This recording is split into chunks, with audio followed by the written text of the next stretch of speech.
নমস্কার। কথায় কথায় কথামৃত অনুষ্ঠানের 287তম পর্বে আপনাদের স্বাগত। আপনারা এই অনুষ্ঠান দেখছেন প্রাণারাম বাংলা ইউটিউব চ্যানেলে, যেখানে সপ্তাহে 6 দিন সোম থেকে শনিবার সম্প্রচারিত হয় কথায় কথায় কথামৃত, আর কোষ্ঠীপাথর প্রাণারাম চ্যানেলে রবিবার সম্প্রচারিত হয় শ্রী শ্রী মায়ের কথা। সবগুলি অনুষ্ঠানই শুরুর সময় রাত্রি 9টা। শ্রী শ্রী রামকৃষ্ণ কথামৃততে আমরা গতকাল ছিলাম এবং আজকেও সানন্দে অবস্থান করব 19শে সেপ্টেম্বর 1884 প্রসঙ্গে। দক্ষিণেশ্বরে শ্রীরামকৃষ্ণ তার নিজের ঘরে বসে অনুপম ভঙ্গিতে ধর্ম প্রসঙ্গ করছিলেন, আমরা সেটি শ্রবণ করছিলাম। আমরা যতটা শুনেছিলাম তার পরের অংশে আজকে প্রবেশ করব শ্রী শ্রী রামকৃষ্ণ কথামৃততে, যার সূচনায় কথামৃতকার শ্রীযুক্ত মহেন্দ্রনাথ গুপ্ত বা শ্রীম বা মাস্টার মহাশয় উদ্ধৃত করছেন, তব কথামৃতং তপ্ত জীবনং কবিভিরীড়িতং কল্মষাপহং শ্রবণমঙ্গলং শ্রীমদাততং ভুবি গৃণন্তি ইয়ে ভূরিদা জনাঃ। শ্রীরামকৃষ্ণ মুখুজ্জে প্রভৃতিকে কাপ্তেনের ঠিক সাধনের অবস্থা, এই কথা বলছেন শ্রীরামকৃষ্ণ। মুখুজ্জে প্রভৃতি মাস্টারমশাই লিখলেন, মুখোপাধ্যায় ভ্রাতৃদ্বয় উপস্থিত ছিলেন, এটি তিনি আগে জানিয়েছেন। সেই তাদের প্রসঙ্গ উল্লেখ করলেন যে তারা এবং অন্যান্য ভক্তদের প্রতি শ্রীরামকৃষ্ণ কথা বলছেন। মাস্টারমশাই লিখছেন, শ্রীরামকৃষ্ণ মুখুজ্জে প্রভৃতিকে কাপ্তেনের ঠিক সাধকের অবস্থা। কাপ্তেন মানে শ্রীযুক্ত বিশ্বনাথ উপাধ্যায় মহাশয়, তার কথা আমরা কথামৃততে আগে পেয়েছি। শ্রীরামকৃষ্ণের বিশেষ ভক্ত, ঠাকুর তাকে খুব ভালোবাসতেন। কাপ্তেনের স্ত্রীর কথা তিনি একাধিকবার বিভিন্ন প্রসঙ্গে উপস্থাপন করেছেন। এখানে বললেন কাপ্তেনের ঠিক সাধনের অবস্থা, কাপ্তেনের ঠিক সাধকের অবস্থা বলে বলছেন, ঐশ্বর্য থাকলেই যে তাতে আসক্ত হতেই হবে এমন কিছু নয়। শম্ভু বলতো, হৃদু পোঁটলা বেঁধে বসে আছি, আমি বলতাম কি অলক্ষণে কথা কও। তখন শম্ভু বলে, না বলো, এসব ফেলে যেন তাঁর কাছে যাই। শ্রীরামকৃষ্ণ বলছেন, কাপ্তেনের কথা উল্লেখ করে তারপরে বললেন যে ঐশ্বর্য থাকলেই যে তাতে আসক্ত হতেই হবে এমন কিছু নয়। উদাহরণ হিসাবে বলছেন যে শম্ভু মল্লিকের কথা, শ্রীযুক্ত শম্ভু মল্লিক মহাশয়ের কথা। তো উদাহরণ হিসেবে এটি বলছেন যে ঐশ্বর্য থাকলেই যে তাতে আসক্ত হতেই হবে এমন কিছু নয়। এটি বিভিন্ন প্রসঙ্গের পরে এই কথাটি এসেছে যে ঐশ্বর্য রয়েছে, কিন্তু তাতেই যে একজন আসক্ত হয়ে যাবেন তার কোনো মানে নেই। অর্থাৎ ওই আসক্তিহীন ঐশ্বর্য থাকা এটি সম্ভব। যে ঐশ্বর্য রয়েছে একজনের, তার হয়তো সম্পদ রয়েছে, বিত্ত, কিন্তু তার আসক্তি নেই। তিনি ভগবত উদ্দেশ্যে ভগবানকে স্মরণ করে কর্ম করেন, ভগবানের শ্রীপাদপদ্মে কর্মের ফল সমর্পণ করেন। এই সমস্ত তার একটি জীবনের দর্শন আছে, জীবন চর্যা আছে, যেই জন্য কি হচ্ছে যে ওর ঐশ্বর্যে তিনি আসক্ত নন, এমনটা হতে পারে। শ্রীরামকৃষ্ণ বলছেন ঐশ্বর্য থাকলেই যে তাতে আসক্ত হতেই হবে এমন কিছু নয়।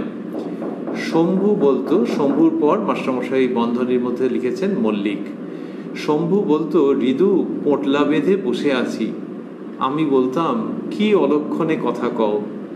শম্ভু মল্লিক মহাশয়, শ্রীরামকৃষ্ণ তাকে খুব ভালোবেসেছেন। অন্যতম রসদ্দার শ্রীরামকৃষ্ণের, দীর্ঘকাল শ্রীরামকৃষ্ণের সেবা করেছেন। তো তিনি ওই যে বলছেন, তার শ্রীরামকৃষ্ণের ভাগ্নে হৃদয়রামকে বলেছেন যে হৃদু পোঁটলা বেঁধে বসে আছি। ওইখান থেকে শ্রীরামকৃষ্ণ এই দৃষ্টান্তটি উত্থাপন করছেন যে ঐশ্বর্য থাকলেই যে আসক্তি থাকতে হবে তা নয়। এই তো শম্ভু এরকম বলেছিল, এইভাবেই তিনি ব্যক্ত করছেন এবং বললেন, আমি বললাম কি অলক্ষণে কথা কও। তখন শম্ভু বলেন, না বলো, এসব ফেলে যেন তাঁর কাছে যাই। এই শম্ভু মল্লিক মহাশয়ের ঐশ্বর্য এবং তার সঙ্গে অনাসক্তি, সেটির কথা শ্রীরামকৃষ্ণ উল্লেখ করলেন। তারপর বলছেন, তাঁর ভক্তের ভয় নাই, ভক্ত তাঁর আত্মীয়, তিনি তাদের টেনে নেবেন। দুর্যোধনেরা গন্ধর্বের কাছে বন্দী হলে যুধিষ্ঠিরই উদ্ধার করলেন। বললেন, আত্মীয়দের অরূপ অবস্থা হলে আমাদেরই কলঙ্ক। তা বলছেন যে তার ভক্তের ভয় নাই। শ্রীমদ্ ভগবদ গীতা এবং অন্যত্র এই ভাবটি রয়েছে। শ্রীরামকৃষ্ণ বলছেন যে ভক্তের ভয় নাই, তার ভক্তের ভয় নাই, ভক্ত তার আত্মীয়।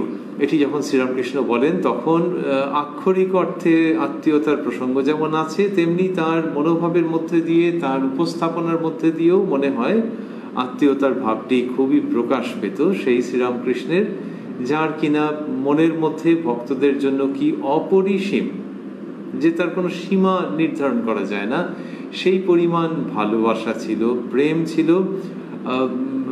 বদ্ধ জীবের প্রতি তার সেই মমতা ছিল। তা তিনি বলছেন ভক্ত তার আত্মীয়, এটি ভগবানের সম্পর্কে বলছেন। আবার অবতার পুরুষ শ্রীরামকৃষ্ণ সম্পর্কেও এটি পুরোপুরি প্রযোজ্য। তার জীবনে এটি প্রকাশিত হতে দেখা গেছে মুহুর্মুহু। বলছেন ভক্ত তার আত্মীয়, তিনি তাদের টেনে নেবেন। দুর্যোধনেরা গন্ধর্বের কাছে বন্দী হলে যুধিষ্ঠিরই উদ্ধার করলেন। তাহলে দুর্যোধনেরা বন্দী হয়েছেন, কিন্তু যুধিষ্ঠির উদ্ধার করছেন।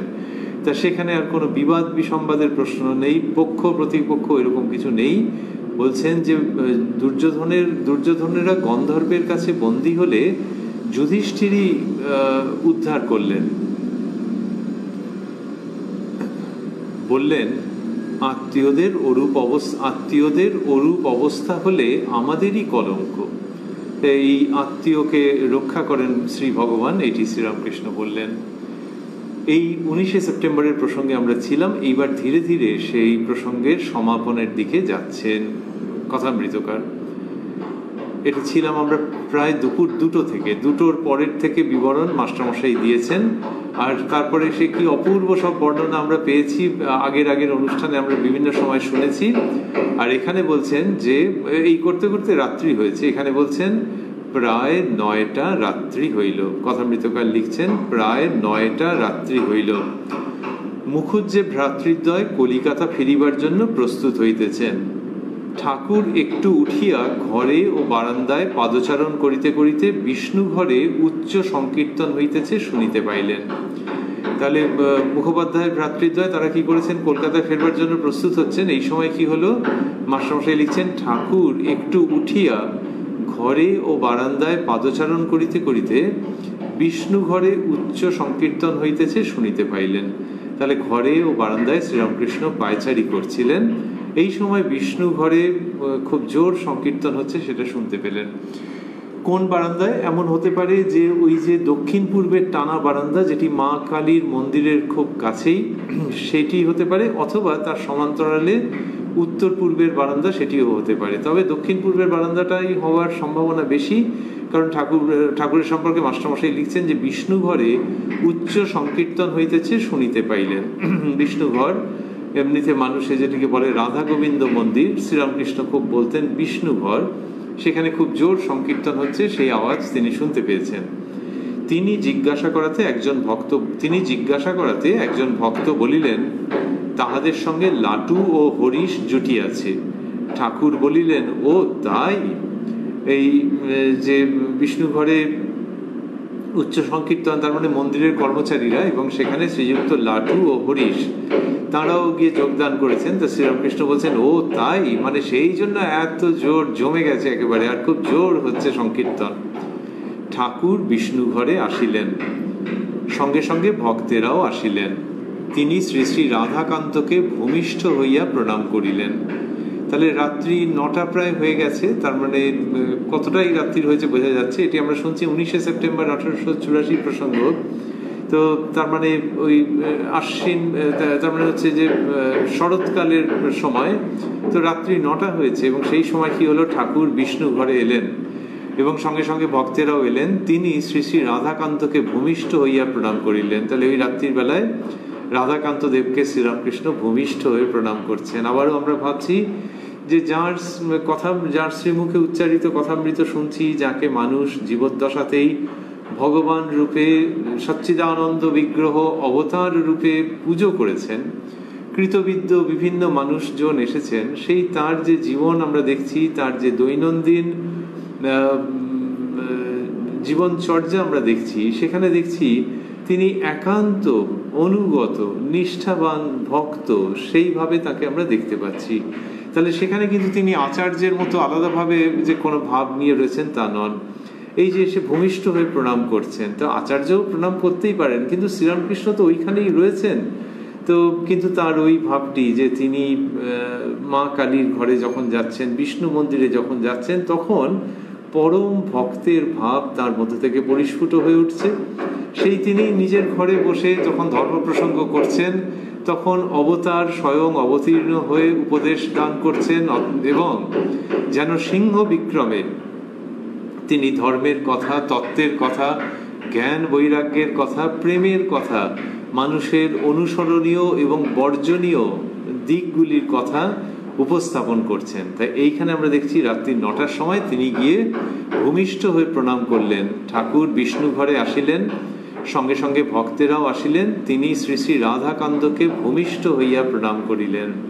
ভারী চমৎকার দৃশ্য যে রাত্রির হচ্ছে এবং সেই সময় ঠাকুর এসছেন, ওই উচ্চ সংকীর্তনের আওয়াজ হচ্ছে, তো খুব জোর জমে গেছে একেবারে সংকীর্তন, সেইটি দেখতে শুনতে এসেছেন। কিন্তু এসেই তিনি শ্রী শ্রী রাধাকান্তকে ভূমিষ্ঠ হয়ে প্রণাম করছেন। এই যে রাত্রির বেলা হয়ে যাচ্ছে, একটু পরেই শয়ন করবেন শ্রী শ্রী রাধাকান্ত, তার আগে যে শ্রীরামকৃষ্ণ ভূমিষ্ঠ হয়ে প্রণাম করছেন, এই দৃশ্যের মধ্যে একটা অদ্ভুত শান্তি আনন্দ আছে, কোনো সন্দেহ নেই।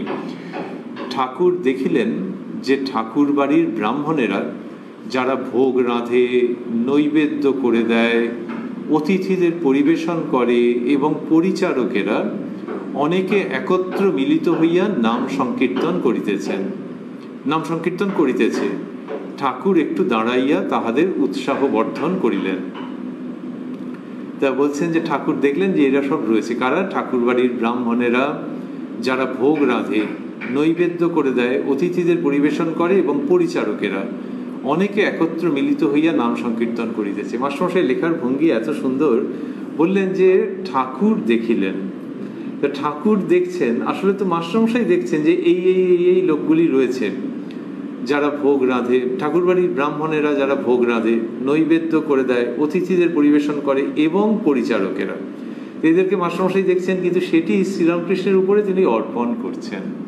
এও এক ধরনের অঞ্জলি প্রদানের মতো, যে আমি দেখেছি কিন্তু শ্রীরামকৃষ্ণের প্রসঙ্গে সেটি বলবো। আর প্রসারিত অর্থে ভাবতে গেলে যে আমার দেখা, শোনা, বোঝা সবই তাঁর কৃপায়। মাস্টারমশাই সেইভাবে ব্যক্তও করেছেন যে যতদিন ঠাকুরের কাছে আসেননি ততদিন একরকম, আর তারপরে অন্যরকম। তিনি ঠাকুরের ইচ্ছার কাছে নিজেকে সম্পূর্ণরূপে সমর্পণ করে দিয়েছেন। একবার বলেছেন, প্রথম দিকে বলেছেন যে এর কাছে আসবো যে তা অন্য কোনো দিকে যাবার জো নাই, অন্য কোনো দিকে যদি যাব বলে মনে করেছি তাও এখানে কে যেন টেনে আনবে। তো এইরকম শ্রীরামকৃষ্ণের সঙ্গে তার সম্পর্ক, এবং সেই তিনি যখন দেখছেন যে কারা কারা সংকীর্তন করেছে, তখন বলছেন যে ঠাকুর দেখিলেন যে, আমরা বলি শ্রীরামকৃষ্ণায় অর্পণমস্তু, যে আমার সবকিছু তোমার কাছে অর্পণ করে দিলাম। তো মাস্টারমশাইও চোখ দিয়ে যা দেখছেন, কান দিয়ে যা শুনছেন, যা কিছু সব শ্রীরামকৃষ্ণের কাছেই অর্পণ করছেন। শ্রীরামকৃষ্ণায় অর্পণমস্তু, অর্পণম অস্তু। তা এই যে তিনি সমস্ত কিছু অর্পণ করে দিচ্ছেন, তাহারই যেন একটি প্রতীক আমরা দেখতে পাচ্ছি যখন বলছেন ঠাকুর দেখিলেন। তবে ঠাকুর যে দেখেছেন সেটি সম্পর্কে মানে সেই প্রসঙ্গে একটু মন্তব্য ঠাকুর একটু বাদেই করবেন, কিন্তু এখানে আমরা লক্ষ্য করছি যে মাস্টারমশাই যেমনটি দেখেছেন সেটি শ্রীরামকৃষ্ণ দেখেছেন, এই বলে ঠাকুরের কাছেই অর্পণ করছেন। ঠাকুর দেখিলেন যে ঠাকুর বাড়ির ব্রাহ্মণেরা যারা ভোগ রাঁধে, নৈবেদ্য করে দেয়, অতিথিদের পরিবেশন করে এবং পরিচারকেরা অনেকে একত্র মিলিত হইয়া নাম সংকীর্তন করিতেছে। ঠাকুর একটু দাঁড়াইয়া তাহাদের উৎসাহ বর্ধন করিলেন। ঠাকুর দাঁড়িয়েছেন এবং তারা একবারে খুব উৎসাহের সঙ্গে, ঠাকুর এসে উপস্থিত হয়েছেন, তো তারা খুব উৎসাহের সঙ্গে নাম সংকীর্তন করছেন। উঠানের মধ্য দিয়া ফিরিয়া আসিবার সময় ভক্তদের বলিতেছেন, তা ঠাকুর এবারে রাধাকান্ত মন্দির বা বিষ্ণুঘর থেকে নিজের ঘরের দিকে যাচ্ছেন, অর্থাৎ ওই উত্তর পশ্চিম দিকে এগোচ্ছেন। তো এই যেতে যেতে বলছেন, তা মাস্টারমশাই লিখছেন, উঠানের মধ্য দিয়া ফিরিবার সময়, উঠানের মধ্য দিয়া ফিরিয়া আসিবার সময় ভক্তদের বলিতেছেন, দেখো এরা সব কেউ বেশ্যার বাড়ি যায়, কেউ বাসন মাজে। এরকম ভাবে বললেন যে এই সব নানান রকমের লোক আছে, কিন্তু তারা সংকীর্তন করছে। এই যে ঠাকুর এটি দেখেছেন, উনি তো সবাইকে চেনেন, তো ওই মন্দিরের যারা কর্মচারী ব্রাহ্মণ প্রভৃতি আছেন, তো ওখানে ওরা সংকীর্তন করছেন, ঠাকুরের সেটা আনন্দ হয়েছে, তিনি দাঁড়িয়ে তাদের উৎসাহ বৃদ্ধি করেছেন। আবার এদের কাছে এই কথাটিও বলছেন যে দেখো এরা সব কেউ বেশ্যার বাড়ি যায়, কেউ বাসন মাজে। ওই যে মন্দিরের কর্মচারী, কিন্তু তারা তো তাদের নিজেদের জীবন আছে, সেটা ঠাকুর ওরকম ভাবে উল্লেখ করলেন। তিনি সব জানেন, সেই প্রসঙ্গটি এদের সঙ্গে ভাগাভাগি করে নিলেন এই তথ্যটুকুনি। ঘরে আসিয়া, মাস্টারমশাই লিখছেন, ঘরে আসিয়া ঠাকুর নিজ আসনে আবার বসিয়াছেন। যাহারা সংকীর্তন করিতেছিলেন তাহারা আসিয়া ঠাকুরকে প্রণাম করিলেন। তো ঠাকুরের আনন্দ হয়েছে, তো তিনি ঘরে এসে বসেছেন নিজের আসনে। তখন যারা সংকীর্তন করছিলেন তারা এসে ঠাকুরকে প্রণাম করলেন। তখন তো আর প্রণাম করতে পারেননি। ঠাকুর তাহাদিগকে বলিতেছেন, টাকার জন্য যেমন ঘাম বার করো, তেমনি হরিনাম করে নেচে গিয়ে ঘাম বার করতে হয়। তা এইরকম বলছেন যে এই যে তাদের তো নানান রকমের কাজ আছে, তো সেই তাদের কাছে এইভাবে দৃষ্টান্ত দিচ্ছেন, বলছেন যে টাকার জন্য যেমন ঘাম বার করো, তেমনি হরিনাম করে নেচে গিয়ে ঘাম বার করতে হয়। এই যে ঘাম বার করো, এই প্রসঙ্গ বলছেন কাদের? ওই ধরনের কর্মচারীদের প্রতি। লোকশিক্ষক শ্রীরামকৃষ্ণ, যিনি যেটা বললে বুঝবেন, যার ওটা সম্বন্ধিত করতে রিলেট করতে সুবিধে হবে, তাকে সেইভাবে বলছেন যে তোমরা যেরকম টাকার জন্য কত কি করো, একেবারে ঘেমে নিয়ে অস্থির হয়ে যাও, সেই রকম হরিনাম করে করতে হবে। শ্রীরামকৃষ্ণ বলতেন যে কলিকালে ভক্তিযোগ এবং ঈশ্বরের নাম গুণকীর্তন, সাধু সঙ্গ, সদসৎ বিচার, এই মানুষগুলিকে নাম গুণকীর্তনের মাহাত্ম্যের কথা বলছেন এবং বলছেন খুব করতে হবে, মানে খুব জমে যাবে। আর সংকীর্তন মানে গান এবং নৃত্য মিলে তো সংকীর্তন। তো সেই সংকীর্তনে নিজেকে পুরো নিয়োগ করো। সংকীর্তনের জন্য পরিশ্রম হয়তো একজন মানুষের, সে গান করছে, তার সঙ্গে নাচছে, খুব করে করো গো, ঈশ্বরের জন্য করো, একেবারে ঘাম বের করে করো, যেরকম কিনা ওই টাকার জন্য যেসব কাজকর্ম করো তাতে যেমন ঘেমে যাও, সেই রকম ভাবে ঘেমে যাও। এই যে একটা ঘর্মাক্ত উল্লেখ, এটি বিশিষ্ট, যে ওই মানুষদের কাছে এই সবগুলো বললে বেশ বুঝতে পারবেন। আরেকটা ভাবে বলতে গেলে আমাদের প্রত্যেকের জীবন, আমরা যদি খুব স্ট্রং এসির মধ্যেও বসে থাকি, তাহলে এক অর্থে বড় ঘর্মাক্ত জীবন, কখনো কখনো দুর্গন্ধময় জীবন। সেই ঘর্মাক্ত জীবন যেটি বাইরের পরিবেশের উপর নির্ভর করছে না, ভেতরকার পরিবেশের উষ্ণতা বা শৈত্যের উপর নির্ভর করছে না, কিন্তু জীবনযাত্রার মানের উপরে নির্ভর করছে, আসক্তিহীনতা বা আসক্তির উপস্থিতির উপর নির্ভর করছে। সেইখানে মানুষ ঘেমে নিয়ে একসা, একেবারে প্যাচপ্যাচে অবস্থা, খুব স্ট্রং এসির মধ্যেও বসে ঘর্মাক্ত ক্লেদযুক্ত জীবন। সেইখানে শ্রীরামকৃষ্ণের এই বাণী অন্য তাৎপর্যে ধ্বনিত হচ্ছে, যেখানে বলছেন টাকার জন্য যেমন ঘাম বার করো, তেমনি হরিনাম করে নেচে গিয়ে ঘাম বার করতে হয়। এই তার মানে যিনি কিনা সারাক্ষণই এসিতে আছেন, তার ক্ষেত্রে ওইটা যে টাকার জন্য তো উদয়াস্ত খাটছ, লোকে বলে রক্ত জল হয়ে যাচ্ছে, তো ওই শরীরের বলা হচ্ছে কি এসেনশিয়াল সল্টস বেরিয়ে যাচ্ছে যখন কেউ ঘেমে যাচ্ছেন। তেমনি মানুষের জীবনের essential spiritual salt drained out হয়ে যাচ্ছে। অল স্পিরিচুয়াল সল্টস আর ড্রেনড আউট অলমোস্ট। তো সেইটা যখন হচ্ছে, ঘেমে গেলে তুমি কাজ করতে গিয়ে, অথচ সারাক্ষণ এসিতে রয়েছ, তুমি ঘেমে যাচ্ছ, ড্রেনড আউট হয়ে যাচ্ছ, তোমার আধ্যাত্মিকতা বেরিয়ে যাচ্ছে ভেতর থেকে, সেইটা যে হয়তো সেই রকম ভাবে হরিনাম করতে হবে, করে নেচে গিয়ে ঘাম বার করতে হয়। তার মানে ঈশ্বরীয় আনন্দে সেরকম ভাবে মত্ত হতে হবে, পুরো তার মধ্যে ঢুকে পড়ো। তাহলে যে মানুষ কিনা সারাক্ষণ এসিতে থাকছেন এবং খুব উঁচু পদে কাজ করেন, হাই প্রোফাইল জব, তিনিও কি তাহলে হরিনাম করবেন? এবারে যে যার নিজের মতো বুঝে নেবেন যে বিশুদ্ধ ঈশ্বরীয় আনন্দে নিজেকে নিয়োগ করতে হবে, সেটির জন্য প্রচেষ্টা করতে হবে, সাধন করতে হবে, সংগ্রাম করতে হবে। সহজে কি হয়? কিন্তু ওইটার জন্য যে সাধন করতে হবে সেটা কিরকম না, ওই নিজের নিজের কাজের জন্য ওরা একবারে ঘেমে যায়, একেবারে শরীর ঘেমে থসথস করে লোকে বলে। আর এরা ঘামে না, কিন্তু ওই এনার্জি ড্রেনড আউট হয়ে যায়, স্পিরিচুয়াল আর্জ ড্রেনড আউট হয়ে যায়।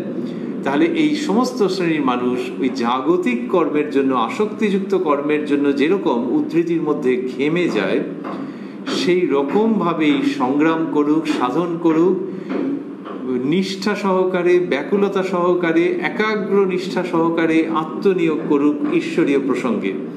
এইবারে তুমি ঈশ্বরীয় কথা শুনবে কি মনে মনে চিন্তা করবে, তুমি জপের প্রয়াস করবে, তুমি গান করবে, তুমি নাচবে, সেটা তুমি ভাবো, কিন্তু ইন্টেন্সলি ওর মধ্যে ডুবে যাও, তীব্রভাবে ওতে নিজেকে নিয়োগ করো, ঘাম বেরিয়ে যাওয়ার মতো করে নিয়োগ করো। শ্রীরামকৃষ্ণ সেইটি মানুষের কাছে আনছেন। আমরা রয়েছি 19শে সেপ্টেম্বর 1884, রাত্রি 9টার পরে বিষ্ণু মন্দিরে তিনি গিয়ে উপস্থিত হয়েছিলেন, অল্প কিছুক্ষণ থেকে চলে এসেছিলেন, এবং তারপরে যখন এরা প্রণাম করতে এসছেন তখন তাদেরকে এটি বলছেন যে টাকার জন্য যেমন ঘাম বার করো, তেমনি হরিনাম করে নেচে গিয়ে ঘাম বার করতে হয়।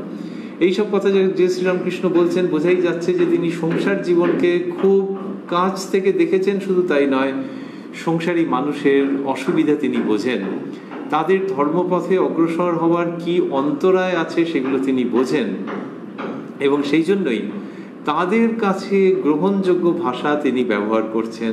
এই যে মন্দিরে যারা নাম গুণগান করছেন, সংকীর্তন করছেন, তারা করলেন কি না করলেন তা কি যায় আসে? না যায় আসে। সমস্ত মানুষের জন্য শ্রীরামকৃষ্ণ অবতীর্ণ হয়েছেন, তাই প্রত্যেককে যাকে যেরকম ভাবে বললে সুবিধে হয় সেরকম ভাবে বলছেন। মাস্টারমশাই একবার, কথামৃতকার শ্রীযুক্ত মহেন্দ্রনাথ গুপ্ত বা মাস্টারমশাই একবার ওই সংকীর্তনের মধ্যে ঠিক যোগদান করছিলেন না, তখন ঠাকুর বলছেন, হ্যাঁ তা করবে কেন, ও তো স্কুলে শুধু দাঁত বার করবে। আবার মাস্টারমশাই সেটা ছাপিয়েও দিয়েছেন কথামৃতর মধ্যে। তাহলে ওই রকম তার অসুবিধে হচ্ছে যে এই মাস্টার অংশগ্রহণ করছে না কেন। আবার একবার কি সুন্দর একেবারে গভীর ভাবস্থ অবস্থায় শ্রীরামকৃষ্ণ সংকীর্তনের মধ্যে তখন মাস্টারমশাইয়ের হাত ধরে টেনে বলছেন, এই শালা নাচ। এরকম প্রসঙ্গ কথামৃতের মধ্যে আমরা পাচ্ছি। এই যে তিনি আকর্ষণ করছেন, আহ্বান জানাচ্ছেন, জোর করছেন, এখানেও তো তাই। এদেরকে বলছেন এরকম ভাবে ঘাম বার করতে হবে। বোঝা যাচ্ছে যে ইনি গৃহস্থাশ্রম এবং সন্ন্যাস আশ্রমের ঠিক মাঝখানটিতে দাঁড়িয়ে রয়েছেন। এই জন্য নয় যে একজনকে টেনে এই আশ্রম থেকে ওই আশ্রমে নিয়ে যাব, কিন্তু সন্ন্যাস আশ্রমের সঙ্গে যদি সমার্থক হয় নিরবচ্ছিন্ন ঈশ্বর চিন্তা, পারমার্থিক চিন্তা, তাহলে সেই ভাবের সঙ্গে গৃহস্থ জীবনকে তিনি গ্রথিত করতে চাইছেন, যেন একটা চ্যানেল তৈরি করে দিতে চাইছেন, যে গার্হস্থ্য জীবনের মধ্যেও ওই ঈশ্বর সন্নিধানের জন্যে, ঈশ্বর প্রাপ্তির জন্যে ক্রমাগত প্রচেষ্টা চলতেই থাকুক, যেটি সন্ন্যাস আশ্রমের অঙ্গ লক্ষণ। এই সবগুলি করলে তখন আর ওই গার্হস্থ্য সন্ন্যাস আলাদা করে চিহ্নিত করা যায় না, যে করতে ইচ্ছেও করে না, যে হ্যাঁ চলো সবাই মিলে যার যা সামর্থ্য আছে সেই রকম ভাবে ঈশ্বরকে খুঁজি, আর কিছুতেই যেন সীমারেখা না টানি। ওই ইংলিশের মতো করে যেরকম বলা হয়েছে সেরকম ভাবি যে স্কাই ইজ দ্য লিমিট, এই আকাশ সীমা। এবার আকাশ কোথায় শেষ হয়েছে এবার তুমি নিজে বোঝো। তো সেই রকম ভাবে স্কাই ইজ দ্য লিমিট দেখতে পাওয়া যাচ্ছে। আচ্ছা চলো আরো এগিয়ে চলো, এইভাবে তিনি গার্হস্থ্য জীবনকে নিয়ে আসছেন। তো লোকশিক্ষক শ্রীরামকৃষ্ণ ঠিক যার কাছে যেটি বললে কাজ হবে সেই রকম ভাবে বলছেন, কিন্তু খুব একেবারে ব্যস্ত হয়ে আপনজনের থেকেও আপনজনটি হয়ে তিনি এই প্রসঙ্গগুলি বলছেন যে এইভাবে করে করো। এবং সেখানে তিনি বললেন যে যেরকম ভাবে ঘাম বার করো ইত্যাদি। গৃহস্থ এবং সন্ন্যাসী তাদের যে জীবন, এই দুটির মাঝখানে দাঁড়িয়ে শ্রীরামকৃষ্ণ অপূর্বভাবে আকর্ষণ করছেন, মেলবন্ধন ঘটাচ্ছেন, একটি আশ্রমের মানুষকে অন্য আশ্রমের সমুচ্চ ভাবের সঙ্গে যুক্ত করে দিচ্ছেন। তাহলে কি গৃহস্থাশ্রমে এসব ভাব নেই নাকি? অবশ্যই আছে, কিন্তু ওই যে সন্ন্যাস আশ্রমে নিরবচ্ছিন্নভাবে ওই চিন্তা, সেই ভাবটির সঙ্গে শ্রীরামকৃষ্ণ পরিচিত করিয়ে দিচ্ছেন যে আলাদা আশ্রম তাতে কি হয়েছে, এই চ্যানেল কেটে দেওয়া গেল, এই চ্যানেলেরই অন্য নাম শ্রী শ্রী রামকৃষ্ণ কথামৃত। তো সেটির মাধ্যমে এটি দেখতে পাওয়া যাচ্ছে। আর এখানে আমরা রয়েছি রাত্রি 9টার পরে, যখন শ্রীরামকৃষ্ণ এইসব বললেন ওদেরকে বলবার পরে কি হয়েছে আমরা ভাবছি যে ওই যে তিনি গিয়েছিলেন বিষ্ণু মন্দিরে, তা ওখানে মাস্টারমশাই লিখছেন যে ঠাকুর বিষ্ণু ঘরে আসিলেন এবং সেখানে তিনি রাধাকান্ত দেবকে ভূমিষ্ঠ হয়ে প্রণাম করেছেন এবং তারপর দেখলেন যে এরা সব সংকীর্তন করছেন। তারপরে মাস্টারমশাই লিখেছেন, আমরা শুনেছি যে ঠাকুর একটু দাঁড়াইয়া তাহাদের উৎসাহ বর্ধন করিলেন, অল্প একটু দাঁড়ালেন, তারপর চলে এলেন। কেন চলে এলেন? আর একটু যদি থাকতেন। এইখানে দেখা যাচ্ছে যে যখন এরা এসে যারা সংকীর্তন করছিলেন তারা যখন এসে প্রণাম করেছেন এবং ঠাকুর এই যে কথাগুলি বললেন আমরা একটুক্ষণ শুনলাম, তারপরেই বলছেন আমি মনে করলাম তোমাদের সঙ্গে নাচবো, গিয়ে দেখি যে ফোড়ন টোড়ন সব পড়েছে মেথি পর্যন্ত, সকলের হাস্য, আমি আর কি দিয়ে সম্বরা করব। এরকম ভাবে বলছেন। এবং ওই যে আমরা বলছিলাম যাকে যেটি বললে হয়, ওখানে পাচক ব্রাহ্মণ আছেন যিনি রান্না করেন ভগবানের সেবার জন্যে, সেই তাদের কাছে যখন বলছেন গিয়ে দেখি যে ফোড়ন টোড়ন সব পড়েছে মেথি পর্যন্ত। এই একেবারে কিচেন থেকে, রান্নাঘর থেকে তুলে নিয়ে আসা দৃষ্টান্ত দিচ্ছেন। আর কি বোঝাতে চাইছেন? বলছেন যে নাচতে ইচ্ছে হয়েছিল তার, আমি মনে করলাম তোমাদের সঙ্গে নাচবো, গিয়ে দেখি যে ফোড়ন টোড়ন সব পড়েছে মেথি পর্যন্ত, সকলের হাস্য। তার মানে ওই যে নৃত্য যে করবেন, কিন্তু গিয়ে দেখছেন যে বাবা এক একজন যা নাচছে না, ভাবে বিভোর হয়ে নাচছে। তার মানে অন্যরাও তাকে অনুসরণ করছে বা অন্যরাও তাকে দেখছে, ব্যাস সব রকম মশলা পড়ে গেছে, আমার আর কিছু করার নেই। এইটি শ্রীরামকৃষ্ণ বলছেন। যদিও তাদের ওই নৃত্যের সঙ্গে শ্রীরামকৃষ্ণের তফাৎ আছে। কেন? অনেক সময় হয় যে তালে তালে যখন গান হচ্ছে তখন তার সঙ্গে কেউ নাচছেন, তালে তালে বিটে বিটে নাচছেন, কিন্তু সেই নাচটার সঙ্গে ওই ভাবটা মিলবে কি মিলবে না, অনেক সময় মেলে না। অনেক সময় দেখা যায় যে একটা কোনো ধর্মসঙ্গীত, তার চমৎকার রিদম আছে, টিউন আছে, আর তার সঙ্গে এক বক্স লাগিয়ে কিছু লোক নাচছে, সে আর বলবার নয়। তো তার মানে ভঙ্গি মিলছে না, রিদমটার জন্য ভেতরে খুব একটা ভাব এসে গেছে মানে এনথুসিয়াজম তৈরি হয়েছে, সেইখান থেকে নাচছে, ওর সঙ্গে পা মেলাচ্ছে, লোকে বলে পা মিলছে কিন্তু মন মিলছে না। কারণ কি, যে ওইখানে যে ভাবটি রয়েছে সেই ভাবটা হচ্ছে না। ওইখানে যে হয়তো হরিবোল করছে, তাহলে সেই কথাগুলোকে চেপে দিয়ে যদি বাকি অডিওটা শোনানো হতো এমনিতে, শুধুই একটা ওই সুরটা, তাহলে যেরকম ভাবে নাচতো সেরকম ভাবেই নাচছে। তাই কিন্তু হরিবোল হচ্ছে তো কোথায় না, সেই ভাব নেই। এমনিতে নাচটাও দেখে ও হেভি নাচছে, নাচটাও দেখতে ভালো লাগছে, কিন্তু ওই বাণী, ওই ভাব, ওই তাৎপর্য, তার সঙ্গে নৃত্য ভঙ্গিমার কোনো সম্পর্ক নেই। আর ওটির সঙ্গে মিলিয়ে যখন করা হবে তখন তো স্বর্গীয় পরিবেশের সৃষ্টি হবে। তো শ্রীরামকৃষ্ণ গিয়ে তাহলে এই পার্থক্য অনেক সময় রচিত হয়ে যায় যে ওই টিউনে নেচে যাচ্ছে। এখানে তারা কি করছিলেন আমরা ঠিক বলতে পারবো না, কিন্তু ওই রকম অনেক সময় হয়। আরেকটি আছে, সেটি হচ্ছে যে ওই ভাবটা নিয়েই নাচছে, মন্দিরে তো হচ্ছে হরিনাম হচ্ছে, সেটা নিয়ে নাচছে। এবার নাচতে নাচতে অনেক সময় হয় কি, যে ওই যে ভেতরের যে আবেগ সেটা হঠাৎ করে বেড়ে যায়, যেন রেজোনেট করে যখনই, তখন এই প্রাবল্যটা বেড়ে যায়, গিয়ে সে প্রচন্ড নাচতে আরম্ভ করলো। হরিনাম হচ্ছে এবং তার সঙ্গে নেচে একবার পাগলের মতো নেচে যাচ্ছে। এইটার আবার একটা বিপদ আছে, সেটা হচ্ছে যে ভেতরে ওই ভাবেরই উৎপত্তি হয়েছে, অন্য কোনো ভাবে নাচছে তা নয়, কিন্তু ওই যে হঠাৎ করে একবারে আকাশ ছোঁয়া একটা যেন আবেগ হলো, সেটার মুশকিল হচ্ছে যে যখন এই নাচ টাচ বন্ধ হয়ে যায় তখন সেই ব্যক্তির ওই আবেগটা ঝুপ করে পড়ে এবং পড়ে সে কোন অতলে চলে যায়, এবং তখন হয়তো সেটা বিড়ি খেতে আরম্ভ করলো। অনেক ক্ষেত্রে দেখাও যায় এরকম, যে তার মানে বুঝতে হবে যে মনটা অনেকটা পড়ে গেছে গো, ওই অতটা উপরে উঠেছিল, সে তাল সামলাতে পারেনি, বলতে ঝাপাত করে পড়ে গেছে, গিয়ে এখন এইসব উল্টো পাল্টা করছে। যার মন সত্যি সত্যি ওই ভাবে স্বাভাবিকভাবে উপনীত হবে, স্বাভাবিক ছন্দে গতিতে পরিণতিতে গিয়ে উপস্থিত হবে, সেই তিনি যখন ওটা হয়ে যাবে তখনও ওই ভাবের মধ্যেই থাকবেন। এই লোকটার মতো করবেন না, অড জিনিস করবেন না। শ্রীরামকৃষ্ণ যখন গিয়ে দেখছেন যে নাচছে, তখন এরকম হতে পারে যে যারা নাচছে তাদের মধ্যে কারোর ওই হঠাৎ আবেগ এসে গেছে। তো বললেন যে ফোড়ন টোড়ন সব পড়েছে মেথি পর্যন্ত। তো সেখানে he doesn't feel like dancing. শ্রীরামকৃষ্ণের যে নৃত্য সে তো অন্য রকম। যখন কিনা ঈশ্বরীয় নাম হচ্ছে, শ্রীরামকৃষ্ণ তখন নাচছেন, এবং যেখানে যেখানে সেরকম বর্ণনা আমরা পাচ্ছি, যেমন পানিহাটির মহোৎসবে এবং অন্যত্র, সেখানে দেখা যাচ্ছে যে কি অপূর্ব নৃত্য। সেই নৃত্যের মধ্যে দিয়েই দৈবী পরিবেশ সৃষ্ট হচ্ছে।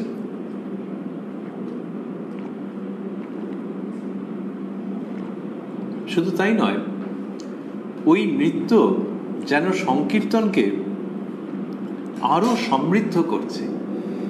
যারা কিনা গান গাইছেন সংকীর্তনের মধ্যে, তারা শ্রীরামকৃষ্ণের ওই দেবদুর্লভ নৃত্য দেখে আরো উৎসাহিত, অনুপ্রাণিত হয়ে যেন আরো প্রাণের সঙ্গে গান গাইছেন। ওই নাচ আর গান, সঙ্গীত ও নৃত্য যখন একই রকম ভাবে হাত ধরাধরি করে ধ্বনিত ও দৃষ্ট হয়, তখনই আদর্শ সংকীর্তন তার লক্ষ্যে উপনীত হয়। তো সেই তো শ্রীরামকৃষ্ণের ভাব। তার নৃত্য তার গীতের সঙ্গে এক তানে ধ্বনিত হয়। তা সেখানে শ্রীরামকৃষ্ণ, এই যে এখানে একটা হেটেরোজেনাস ব্যাপার হচ্ছে, হয়তো সে নানান রকম সব হচ্ছে, গানও জোর হচ্ছে আর সে নাচ, বাপ রে বাপ। তা ভালো, হরিনামে নৃত্য করছে, কিন্তু শ্রীরামকৃষ্ণ যে বিশুদ্ধ ভাবের আবেগে, পবিত্রতায় মোড়া, কৈলাস ও বৈকুণ্ঠের স্মৃতিবাহী নৃত্য করেন, এইটা ঠিক এখানকার জন্যে নয়। কিন্তু তিনি কি বললেন, কিন্তু মানে আমরা আনন্দের সঙ্গে স্মরণ করছি যে কিরণ সুন্দর করে বললেন, আমি মনে করলাম তোমাদের সঙ্গে নাচবো। তো এই যে প্রথমত বলছেন, তারপর ওই মজাটা করলেন। প্রথমত বললেন আমি মনে করলাম তোমাদের সঙ্গে নাচবো। তার মানে শ্রীরামকৃষ্ণ ঘর থেকে ওখানে গেছেন, রাধাকান্ত দেবকে ভূমিষ্ঠ হয়ে প্রণাম করেছেন, আর তখন একেবারে তো সামনেই শোনা যাচ্ছে যে সংকীর্তন হচ্ছে। তার মানে তিনি ভেবেছেন ওদের সঙ্গে নাচবেন। তিনি তো জানেন যে এই রাত্রি 9টার সময় কারা ওখানে নাচছে, গাইছে, ওই মন্দিরের কর্মচারীরা, ব্রাহ্মণ প্রমুখ।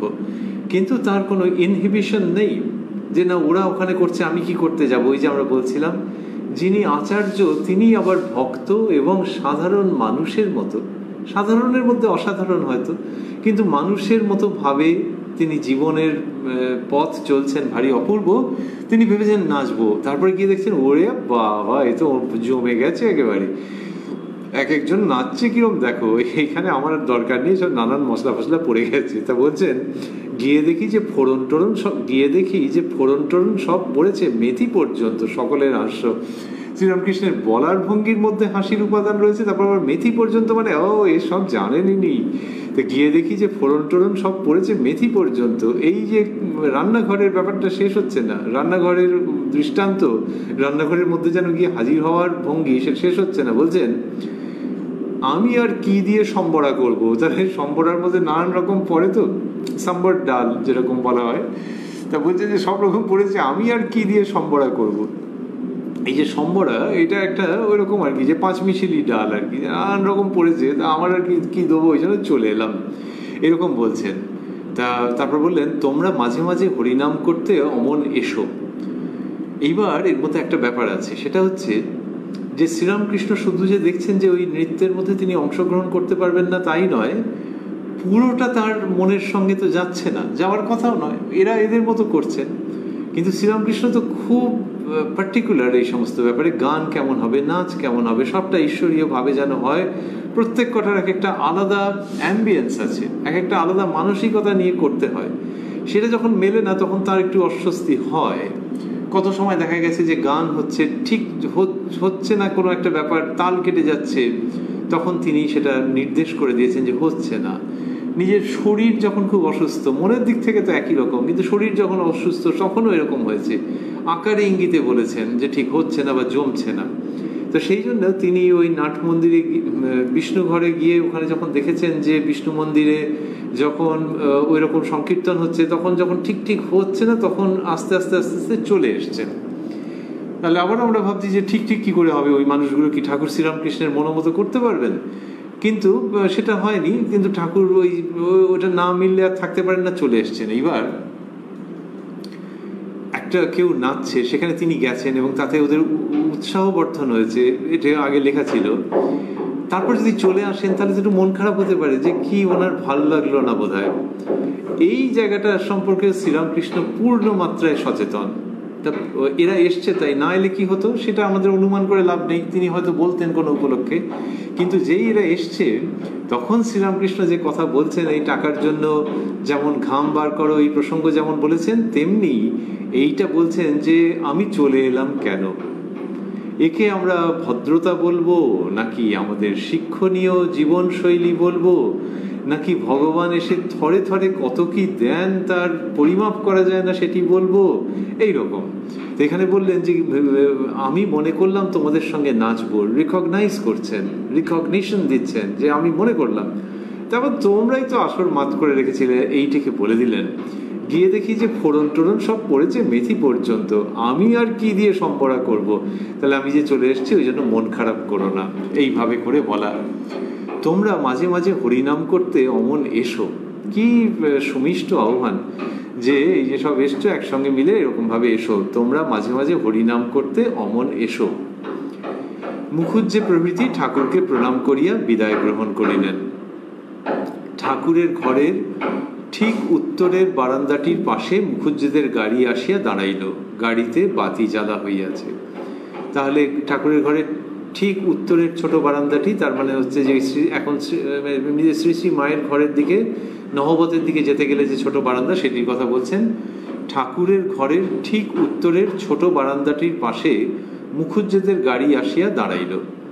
গাড়িতে বাতি জ্বালা হইয়াছে, তাহলে ওইখানটাতে গাড়ি এসে দাঁড়িয়েছে, তো সেইখানে বাতি জ্বালা হয়েছে। এইটি শ্রীরামকৃষ্ণ বলছেন অপূর্ব দৃশ্য সব। এটি মাস্টারমশাই লিখলেন। এগুলি সব খণ্ডচিত্র কথামৃতের মধ্যে যে আছে, এর সিনেম্যাটিক অ্যাপিল অসাধারণ রয়েছে। যে গাড়িতে বাতি জ্বালা হইয়াছে, এই কথাটা বলা এবং না বলার মধ্যে কি প্রচণ্ড তফাৎ, পার্থক্য। যে গাড়ির মধ্যে আলো জ্বলছে, এই রাত্রির বেলা। তো এটি হচ্ছে অমাবস্যা, মাস্টারমশাই উল্লেখ করেছেন সেটি একেবারে প্রথমের দিকেই। এটি দীর্ঘ প্রসঙ্গ আছে কথামৃতের মধ্যে, যেখানে বেলা 2টোর পরে প্রসঙ্গ তিনি দিয়েছেন কথামৃততে। সেখানে মাস্টারমশাই লিখেছেন যে আজ ভাদ্র অমাবস্যা। তা সেই অমাবস্যা মুখোপাধ্যায় ভ্রাতৃদ্বয় যাবেন, গাড়ি এসেছে এবং গাড়িতে বাতি জ্বালা হইয়াছে। তাহলে সেই অমাবস্যায় গাড়ি দাঁড়িয়ে আছে এবং গাড়ির মধ্যে আলো জ্বলছে, এরা রওনা হবেন। ঠাকুর সেই বারান্দার চাতালের ঠিক উত্তর পূর্ব কোণে উত্তরাশ্ব হইয়া দাঁড়াইয়া আছেন। একজন ভক্ত পথ দেখাইয়া একটি আলো আনিয়াছেন, ভক্তদের তুলিয়া দিবেন। তাহলে সেই বারান্দার চাতালের ঠিক উত্তর পূর্ব কোণে উত্তরাশ্ব হইয়া দাঁড়াইয়া আছেন। তার মানে ওই যে বারান্দার তার যে চাতাল, সেই চাতালের উত্তর পূর্ব কোণে, তার মানে ডান দিকটা, নহবতের দিকে মুখ করে দাঁড়ালে ডান দিকটা। তাহলে উত্তর পূর্ব কোণে উত্তরাশ্ব হইয়া, কুঠিবাড়ির দিকটা আর কি, কতকটা কুঠিবাড়ির দিকটা, ওই দিকটাতে মুখ করে, কুঠিবাড়ি আরো পূর্ব দিকে। তো মোট কথা ওই ওই উত্তর দিকে, যেদিকে বারুদ কারখানা ছিল, সেই দিকে শ্রীমুখ করে আছেন ঠাকুর। সেই বারান্দার চাতালের ঠিক উত্তর পূর্ব কোণে উত্তরাশ্ব হইয়া দাঁড়াইয়া আছেন। একজন ভক্ত পথ দেখাইয়া একটি আলো আনিয়াছেন, ভক্তদের তুলিয়া দিবেন। আজ অমাবস্যা, অন্ধকার রাত্রি। ঠাকুরের পশ্চিম দিকে গঙ্গা, সম্মুখে নহবত, পুষ্পোদ্যান ও কুঠি। ঠাকুরের ডান দিকে সদর ফটকে যাইবার রাস্তা। তাহলে সেই উত্তর দিকে মুখ করে থাকলে বাঁ দিকে মা গঙ্গা, সেটি পশ্চিম দিক। ঠাকুরের পশ্চিম দিকে গঙ্গা, সম্মুখে নহবত, পুষ্পোদ্যান ও কুঠি, ওই কুঠি বাড়ি। ঠাকুরের ডান দিকে সদর ফটকে যাইবার রাস্তা, ওই যে রাস্তা দিয়ে ভক্তরা আসেন সাধারণত, সেই রাস্তা ডান দিকে চলে গেল সদর ফটকের দিকে। ভক্তেরা তাহার চরণে অবলুণ্ঠিত হইয়া একে একে গাড়িতে উঠিতেছেন। ঠাকুর একজন ভক্তকে বলিতেছেন, ঈশানকে একবার বলো না ওর কর্মের জন্য। গাড়িতে বেশি লোক দেখিয়া পাছে ঘোড়ার কষ্ট হয়, ঠাকুর বলিতেছেন, গাড়িতে অত লোক কি ধরবে। কি চমৎকার! এটি তার মনে হচ্ছে আগেও আমরা কথামৃততে এরকম পেয়েছি, যে যেখানে ঘোড়াটার কষ্ট হবে ঠাকুর এটা ভাবছেন এবং ভেতরে ভেতরে তার একটা বেদনা হচ্ছে। এখানে এরা সব কি সুন্দর চাঁদের অন্ধকার অমাবস্যার রাত্রি, তার মধ্যে অল্প অল্প আলো জ্বলছে গাড়িতে, তার মধ্যে দিয়ে ভক্তরা সব উঠছেন, উঠে তারা রওনা দেবেন। কিন্তু ঠাকুরের মন ওই ঘোড়াটাই দিকে রয়েছে যে সে বহন করবে, কষ্ট হবে কি। গাড়িতে বেশি লোক দেখিয়া পাছে ঘোড়ার কষ্ট হয়, ঠাকুর বলিতেছেন গাড়িতে অত লোক কি ধরবে। এখানে আবার আরেকজনকে পাচ্ছি নেপথ্যে, যিনি থাকতে ভালোবাসেন, থেকেছেন, তিনি মাস্টারমশাই। ঠাকুর বলেছেন গাড়িতে অত লোক কি ধরবে, তাহলে তার চিন্তাটা কিসের, সেটা মাস্টারমশাই যোগান দিচ্ছেন যে গাড়িতে বেশি লোক দেখিয়া পাছে ঘোড়ার কষ্ট হয়, ঠাকুর বলিতেছেন। তাহলে ঠাকুরের কেন কষ্ট মাস্টারমশাই জানেন। একে বলে সঙ্গী, অবতারের লীলার সঙ্গী, যিনি সঙ্গে থাকতে থাকতে সব অনুধাবন করতে পারেন, বুঝতে পারেন। লোকে বলে যে হাঁ করলে বুঝতে পারা, তা সেটা এখানে কোনো পাণ্ডিত্যের ভাব থেকে নয়, কোনো জ্ঞানের ভাব থেকে আলাদা করে নয়, কিন্তু বিশেষ ভালোবেসে এই আধ্যাত্মিক অন্তর্দৃষ্টি ঠাকুরকে অনুধাবন করবার জন্য মাস্টারমশাই লাভ করেছেন ঠাকুরেরই কৃপায়। যখন শ্রীরামকৃষ্ণ বলছেন গাড়িতে অত লোক কি ধরবে, সেটির আগে মাস্টারমশাই লিখছেন গাড়িতে বেশি লোক দেখিয়া পাছে ঘোড়ার কষ্ট হয়, ঠাকুর বলিতেছেন গাড়িতে অত লোক কি ধরবে। কি চমৎকার যে ঘোড়াটার কষ্ট হচ্ছে, এটি ঠাকুর ভাবছেন। ওই সর্বভূত ভূতে হিতে রতাহা বলা হয় যে সমস্ত পদার্থের যিনি হিত সাধন করছেন, সকলের মঙ্গল চিন্তা করছেন, তো সেই শ্রীরামকৃষ্ণ। এমনিতে বেশ ঘোড়া টকবক টকবক করতে করতে নিয়ে চলে গেল। আমরা ছোট বয়স থেকে দেখে অভ্যস্ত যে ঘোড়ার গাড়ি, লোকে এখনো বলে যে ঘোড়ার গাড়ি কিছু কিছু আছে, দেখতে যা ভালো লাগে, ভালো তো লাগে, খুব পিকচারাস, দারুণ দেখতে। কিন্তু ওই যে ঘোড়া, তার মুখের সঙ্গে এইসব বাঁধা আছে, এবং যাবে কেন সে, ওজন নিয়ে যাবে কেন, ভার নিয়ে যাবে কেন, ওই পিঠে চিপটি পড়লে ওইখানটাতে জ্বলে যায় একেবারে, কি কষ্ট। আর সে বুঝতে পারে যে ওই থামলেই তখন পিঠের ওপরে ওইটা পড়ছে, বেত পড়ছে সোজা কথায়, সেই জন্য সে ছুটছে। আর লোকে ভাবছে যে আহা কি পিকচারাস দৃশ্য, ভিডিও কর। কিন্তু যিনি ভিডিও করেন না, যার শ্রীমুখের উক্তি, যার হাঁটা চলা মনের মধ্যে চিরকালের জন্যে ভিডিওই বলি বা যেভাবেই বলি ধারণ করে রাখতে শত সহস্র মানুষের বড় ইচ্ছা হয়, সেই শ্রীরামকৃষ্ণই বলছেন গাড়িতে অত লোক কি ধরবে। প্রেমার্পণ সমদর্শন জগজন দুঃখ যায়, খণ্ডন ভববন্ধন জগবন্দন বন্দি তোমায়। এই সমদর্শন, জগজন দুঃখ যায়, জগজন মানে পৃথিবীর মানুষের, কিন্তু স্বামীজি শিখিয়েছেন যে ঠাকুরের মধ্যে সকলের জন্য। তো এই সকলের জন্য তার মধ্যে দেখছি এইরকম, আগেকার ভাষায় বলা হতো ইতর প্রাণী, মানে মানুষ নয় যারা, তারা মনুষ্যেতর প্রাণী। তো এই সকলের জন্য তার ওই চিন্তা, সমদর্শন প্রেমার্পণ সমদর্শন জগজন দুঃখ যায়। ওই ঘোড়াটার কষ্ট হবে ভেবে ঠাকুর বলছেন, ঘোড়াটা শ্রীরামকৃষ্ণকে দেখেছিল নিশ্চয়ই, আর ঠাকুরও তাকে দেখেছিলেন। তার পরিণতি কি সে তো আমরা জানি না, কিন্তু ওই শ্রীরামকৃষ্ণের দৃষ্টিপাত, ওর জন্য ভেতরে ভেতরে কষ্ট হওয়া, এটি যেন মহাকালের বুকে বাঁধিয়ে রাখা সোনালি ফ্রেমে এক অপূর্ব আলেখ্য। ঠাকুর দাঁড়াইয়া আছেন, সেই ভক্তবৎসল মূর্তি দেখিতে দেখিতে ভক্তেরা কলিকাতা যাত্রা করিলেন। আমরা রয়েছি উদ্বোধন কার্যালয়ে প্রকাশিত শ্রী শ্রী রামকৃষ্ণ কথামৃতের 562 পৃষ্ঠায়। শেষ হলো 19 সেপ্টেম্বরের দীর্ঘ প্রসঙ্গ, প্রায় বেলা 2টোর থেকে আমরা উল্লেখ করছিলাম, রাত্রি 9টা গড়িয়ে গেছে। এই 7 ঘন্টার প্রসঙ্গ অনেকগুলি পাতা জুড়ে আছে। আমরা একাধিক দিন আলোচনা করেছি। শ্রীরামকৃষ্ণের কৃপা সাপেক্ষে এই কথায় কথায় কথামৃত অনুষ্ঠানে আপনারা আমরা আবারও আগামীকাল মিলিত হব প্রাণারাম বাংলা ইউটিউব চ্যানেলে। আর স্মরণ করছি যে কোষ্ঠীপাথর প্রাণারাম ইউটিউব চ্যানেলে রবিবার সম্প্রচারিত হয় শ্রী শ্রী মায়ের কথা। সবগুলি অনুষ্ঠানই শুরুর সময় রাত্রি 9টা। আর আজকে শেষ করতে করতে এটি পুনরায় শ্রবণ করছি, ঠাকুর দাঁড়াইয়া আছেন। মাস্টারমশাই লিখছেন ঠাকুর দাঁড়াইয়া আছেন, সেই ভক্তবৎসল মূর্তি দেখিতে দেখিতে ভক্তেরা কলিকাতা যাত্রা করিলেন। তার মানে যাত্রা করছেন কিন্তু ওনার দিকে তাকিয়ে, কি অদ্ভুত ব্যাপার। আচ্ছা, যাত্রা করছেন মানে কি? ঘোড়ার গাড়িতে উঠছেন, সামনের দিকে তাকাবেন, অর্থাৎ পূর্ব দিকে তাকাবেন, গাড়ি ওইদিকে যাবেন না, ঘাড় ঘুরিয়ে শ্রীরামকৃষ্ণকে দেখছেন। দেখা যেন ফুরোচ্ছে না। অন্যত্র মাস্টারমশাই লিখেছেন যে মনের মধ্যে ইচ্ছে আরো দেখি আরো দেখি। তো ঠাকুর দাঁড়িয়ে রয়েছেন উত্তর দিকে মুখ করে, সেই ভক্তবৎসল মূর্তি দেখিতে দেখিতে ভক্তেরা কলিকাতা যাত্রা করিলেন।